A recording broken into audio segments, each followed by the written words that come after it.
பொதுவாக எதிர்க்கட்சிகள் வைக்கக்கூடிய குற்றச்சாட்டுக்கு தேர்தல் ஆணையம் ஒன்று சொல்லும்ல, ஜெயிச்சா சந்தோஷமா இருப்பாங்க, தோத்தா தேர்தல் ஆணையத்தை குறை சொல்லுவாங்க அப்படின்னு சொல்லுவாங்கல்ல.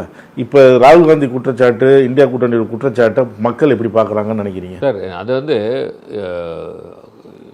அவர் கொடுக்குற யூஸ்வலாக விக்ட்ரி இந்த இந்த இதில் இவ்வளோ பேர் வந்து இந்த கட்சிக்காக ஓட்டு போடுபவர்கள் இருக்கிறார்கள், அனுதாபிகள் இருக்கிறார்கள். இந்த இடத்துல வந்து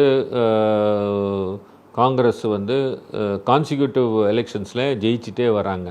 திடீர்னு வந்து ஏன் வந்து இந்த எலெக்ஷனில் அவங்க வந்து தோக்குறாங்க அப்படின்ற பட்சத்தில் வந்து அவருக்குள்ளே உள்ள அந்த டாக்குமெண்ட்டை வெரிஃபை பண்ணும்போது அவங்களுக்கு கிளியராக தெரிகிறது.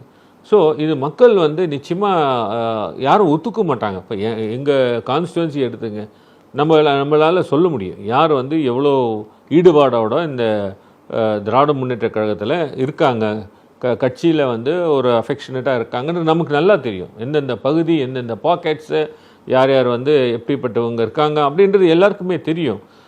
அந்த பகுதியிலே நீங்கள் வந்து வேறு மாதிரி கொண்டு வர மாதிரி நீங்கள் இது பண்ணால், மேனிப்புலேட் பண்ணால், அது எல்லாமே எலெக்ஷன் முடிஞ்சவுடனே தெரிஞ்சிடும். ஸோ அதனால தான் இவர் ஆதாரத்தோட ராகுல் காந்தி பேசுகிறத இன்றைக்கி மக்கள் வந்து அது ஒரு ஓட்கே சோர் அப்படின்னு சொல்லி வாக்கு வந்து களவாட திருடி இருக்காங்க அப்படின்னு சொல்லி மக்களே பேசுகிற அளவுக்கு இன்றைக்கி வந்து ராகுல் காந்தி ஒரு எழுச்சியை கொண்டு வந்துட்டார்.